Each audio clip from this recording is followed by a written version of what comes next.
Now we're moving after the end marks. We'll take the comma.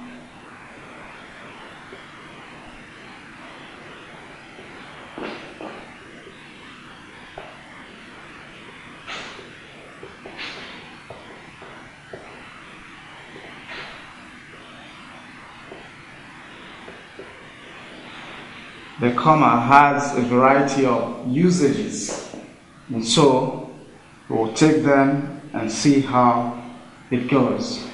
The first one is that first rule for the comma is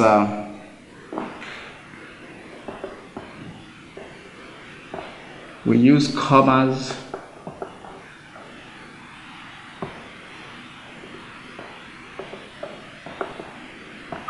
to separate items.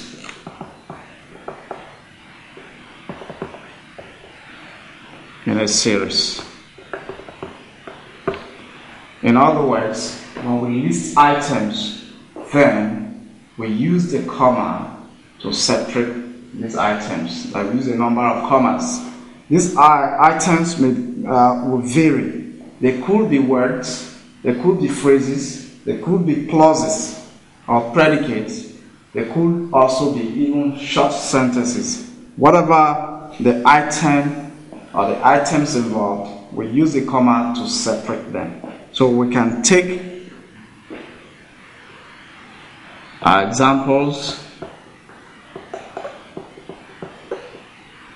to reflect each of these items we're talking about.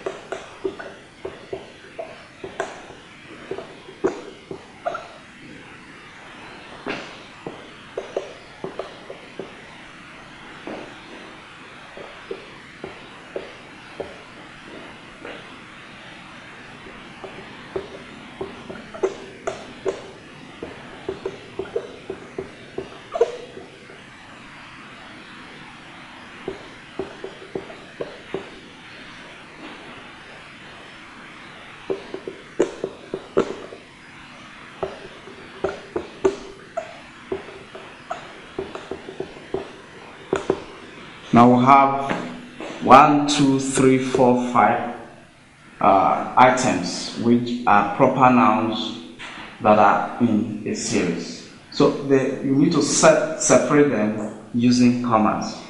Jane, my mother saw Jane, Olu, Peter, Kere, and Aliyu at the market. In this case, we'll separate the items in a series using the comma. You don't forgetting to put one comma constitutes a punctuation error. I want to avoid that. We'll take another example.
This time is what you have are phrases in a series.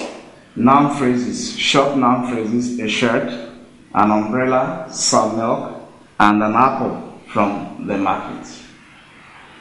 You also need to set them apart. You also need to separate them using commas since they are in series. So the first example we have words.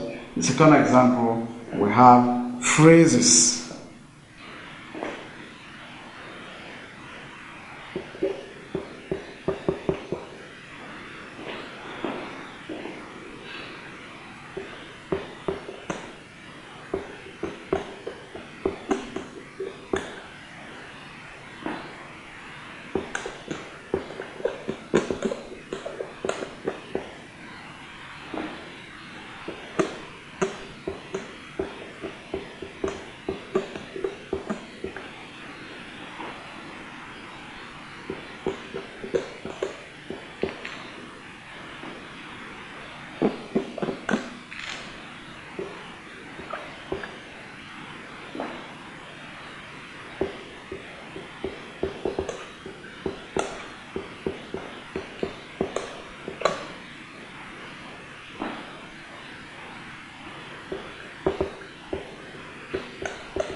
Now, here we have predicates. Predicates are a group of words that come after the subject. So if you look at this sentence, sentence example number 3, your subject is the student.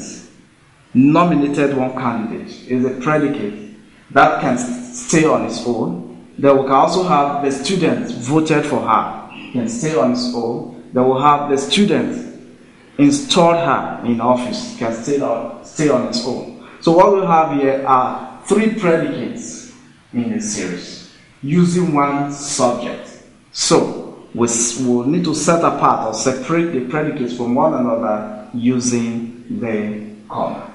We can also have clauses in a series. So we can have, for example,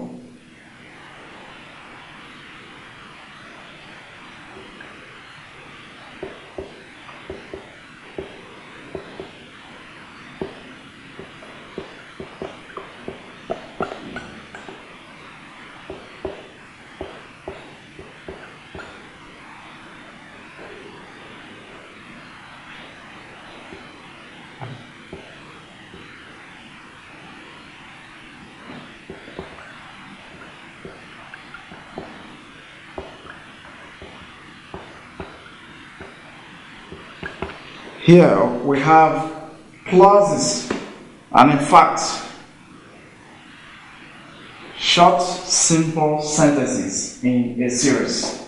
Now let's look at them. They played music.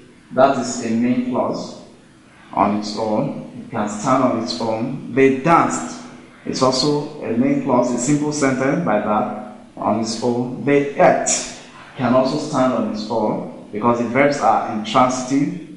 Yes, and they slept can also be on its own. So what we have are short clauses joined that are in a series. Of course, what we normally find in usages is that we are going to have they played music, danced, ate, and slept.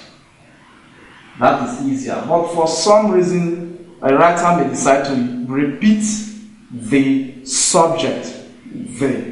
Once that happens, then the compulsory constituent for a main clause will be put in each of the clauses, and by that, what you will have will be full main clauses or simple sentences that are in a series.